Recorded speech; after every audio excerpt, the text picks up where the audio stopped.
Class में हम परागण और निषेचन के विषय में पढ़ेंगे। Pollination and fertilisation. पॉलिनेशन का अर्थ क्या होता है, इसके पहले आप मेरे फ्लावर वाला वीडियो, मेल फीमेल गैमेटोफाइट वाले वीडियो को जरूर देखिए, तब आपको ये वीडियो समझ में आएगा। तो इसमें क्या होता है, परागण का अर्थ क्या होता है, पराग कोश से, ये जैसे एक फ्लावर का चित्र बना आप देखिए, पराग कोश से पराग के कण निकलकर वर्तिकाग्र पर पहुंच जाए, इस क्रिया को, केवल पहुंचने की क्रिया को ही हम परागण कहते हैं। अब ये दो प्रकार का होता है, सेल्फ पॉलिनेशन और क्रॉस पॉलिनेशन, स्वपरागण और परपरागण। स्व का मतलब स्वयं, जैसे कोई पुष्प द्विलिंगी है तो इसी के पराग से पराग के कण निकलकर इसके वर्तिकाग्र पर पहुंच जाएंगे तो स्वपरागण हुआ। या इसी पौधे में कोई अन्य पुष्प, दो पुष्प लगे, अब एक में जो पराग कोश है, एक में वर्तिकाग्र यानी जायांग है, तो यहाँ से पराग कोश से पराग के कण निकलकर एक पुष्प से दूसरे पुष्प के वर्तिकाग्र पर पहुंच जाए, लेकिन पौधा एक ही है तो भी ये सेल्फ पॉलिनेशन हुआ, स्वपरागण हुआ। परपरागण यानी क्या होता है, क्रॉस पॉलिनेशन। क्रॉस पॉलिनेशन यानी ये होता है कि एक ही जाति के अलग अलग प्लांट से, ये अलग अलग पौधे हैं, एक में फीमेल वाला पार्ट है और एक में मेल वाला पार्ट है, तो इस जो मेल वाला पार्ट है इसके पराग कोश से पराग के कण निकलकर, मतलब एक ही जाति के दो पौधे हैं अलग अलग, निकलकर दूसरी उसी जाति के दूसरे पौधे के वर्तिकाग्र पर पहुंच जाए, तो ये कहलाता है क्रॉस फर्टिलाइजेशन या क्रॉस पॉलिनेशन। फर्टिलाइजेशन नहीं, सॉरी, क्रॉस पॉलिनेशन। तो इसमें क्या हो रहा है कि अलग अलग प्लांट्स के बीच में हो रहा है और इसमें एक ही प्लांट में हो रहा है। इन दोनों में अंतर क्या है, इन दोनों में अंतर ये है कि सेल्फ पॉलिनेशन के लिए कोई माध्यम की आवश्यकता नहीं है, ये वाले जो फ्लावर होते हैं वो कलरलेस होते हैं, इनमें कोई सुगंध नहीं होती है, इनमें कोई नए लक्षण नहीं आते, बीज की शुद्धता बनी रहती है।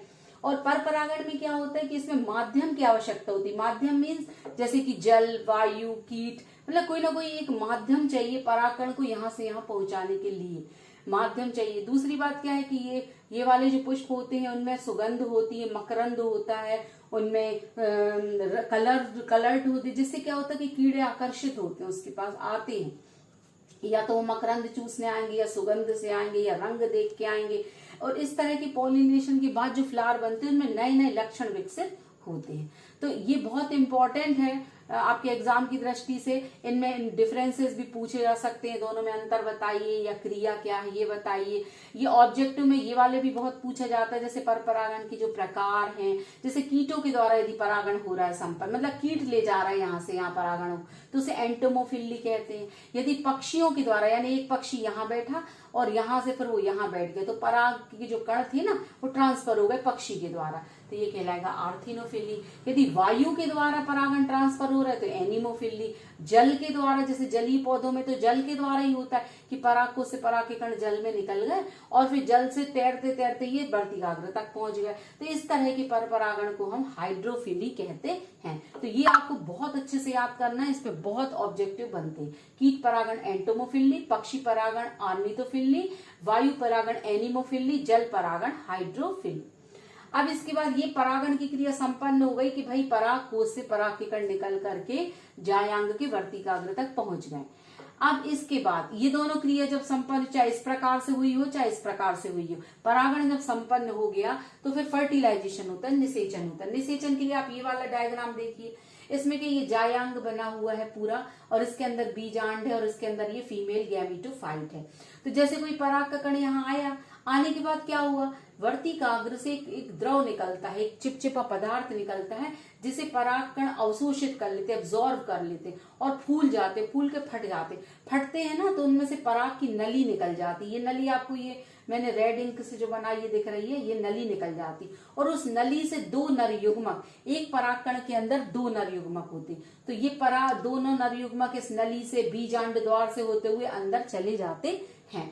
फिर क्या होता है, जब ये अंदर चलेगा दोनों नर युग्मक, तो एक नर युग्मक जो है अंडाणु से, ये अंडाणु है, यहाँ पर जो ये प्रतिध्रुवी या प्रतिमुखी कोशिकाएं हैं तीन, ये पोलर न्यूक्लिया या केंद्र की कोशिका, और ये जो है इस सिरे पर, इसमें दो जो है अपनी सहायक कोशिका और एक अंडाणु है। तो जो दो नर युग्मक आए हैं ना, एक नर युग्मक अंडाणु से जुड़ जाएगा, दूसरा नर युग्मक इससे जुड़ जाएगा द्वितीयक केंद्रक से, है ना। तो 2 बार 2 नर युग्मक आए, 2 अलग अलग जगह पे जुड़े, तो 2 बार निषेचन की क्रिया हुई और इन दोनों को हम फिर द्विनिषेचन कहते हैं या त्रिसंलयन भी कहते हैं। ये बीच वाले 2 केंद्रक पहले से थे और एक नर का और आ गया, तो ये त्रिसंलयन भी कहलाता है।